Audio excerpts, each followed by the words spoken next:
Welcome back to Daily Factor. Let's go to our world updates. On Sunday evening in Canada, tragedy struck the London neighborhood in Toronto. The Afzal family had suffered a great tragedy. Yumna, Madia, and parents Talat and Salam were murdered on Sunday in what police has described as a premeditated attack motivated by Islamophobia. Their son currently remains critical in hospital. Now, joining me to discuss this, and of course, this is somebody who lived in Canada for over 30 years of her life. Let me bring in Dr. FARYAL LUHAR. Dr. LUHAR, Assalamu alaikum wa rahmatullahi wa barakatuh, and Jazakallah so much for joining us. I think one of the more interesting things we'd like to know from you is this attack of the Afzal family and, of course, challenges Muslims face and minority groups face, especially in the North America region. Wa alaikum assalam. Thank you so much for having me. It's a pleasure to be here despite this really tragic event. Yeah, you know, what is tragic about it, as you say, is that Muslim groups are being targeted and minority groups are being targeted by a group of white supremacists who just feel it's their right to go ahead and attack these minority groups. Unfortunately, this has been something that has been happening in Canada for many, many decades. I, myself, my family, we immigrated to Canada in the mid-80s from Kenya, East Africa. And just like many, many families who immigrate to go and behold the Canadian dream, we did the same, thinking that we were moving to a country that was a safe haven with lots of opportunities, education, and so on. And I have to say that despite the horrific events, Canada has been a wonderful country to us, to many, many immigrant families who have been able to achieve so much when they have arrived with so little. But unfortunately, because people don't understand what is different, they tend to be scared and they tend to create and perpetuate fear and terror when they don't understand something that is different from their own beliefs. And as you rightly said, unfortunately, we have a lot of these right-wing ideological groups that are encouraging white supremacy ideals. And, you know, this exists systematically also in online, you know, places on the web and the dark web.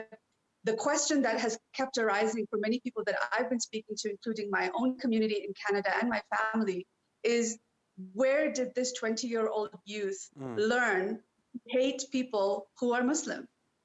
Yeah, and I think that's an interesting question. And when you speak of that, it's 20-year-olds, but this is surely something that he has been raised from with regards to his family and this right-wing ideology. And the next question, of course, comes in is that, you know, we saw what happened last year with George Floyd and Breonna Taylor. African Americans, Muslims, the Arab community, the Indian community, communities from the subcontinent continue to suffer this abuse. But what more needs to be done in order to protect these minority groups? Because we know Justin Trudeau is a very, very liberal president in Canada, but unfortunately he cannot control, you know, these right-wing supremacist groups. So in your view, Dr. LUHAR, what needs to be done in order to protect the minority groups in the North American region and especially in Canada? So just to be fair, as much as I am a very proud Canadian, I'm currently not residing in Canada because I live with my husband outside the region. I've been working and practicing as a doctor in South Africa and in Dubai as well. But I'm still very, very connected to my Canadian heritage and obviously all my friends and family who are there. And this event struck me personally because it actually took place in London. And London is a city that I actually went to school in. I did my university bachelor's degree at the University of Western Ontario in London, and I lived there for almost 4 years. So it, you know, just struck us all in shock because London is not as huge of a city as Toronto, let's say, where crime can be quite prevalent. However, I think that with minority groups and especially with Muslims, you know, the root cause of a lot of this is stereotypes, and it is the fact that, as I said before, people are painting everyone with the same brush. And when we do that, this is when we start to create a lot of bad assumptions and spread, you know, wrong information about, if I can say, groups of people. And this family in particular, like many Muslim families in Canada, were very, very contributing members to the society. They were very educated. So I think it's just, unfortunately, although we need to create more awareness, the first step is in admitting that Islamophobia exists and it's very real in Canada, just as racism is. And then from there, in the last few days, there have been many vigils and many movements happening across Ontario and Canada. There was a very long vigil that took place in London where all the political leaders, including Prime Minister Justin Trudeau, spoke about the fact that this was an Islamophobic attack. It was a terrorist attack. And it's quite frankly the first time that they've come out and said these words, used this language so emphatically and so clearly within hours of this event. So I think the first step is in admitting that we have a problem. And then from there, it's about speaking to our local members of parliament, our political leaders, getting the communities involved, talking more about it with each other, even with our friends. If we have friends who are not Muslim, helping to educate them on what being Muslim is about. And it's not all of these crazy ideas that people might have about terrorism and oppression and what have you. So I think it's a lot of just clearing out these ignorances and misunderstandings. One final question, Dr. Luhar. As you say, a Canadian citizen, you've lived in the country for over 30 years, moved from Kenya. What makes Canada, as a democracy, such a big attraction for people? Because I know a lot of people who say, look, I want to move to Canada because under the leadership of Justin Trudeau, there's not just jobs, but there's a sense of security.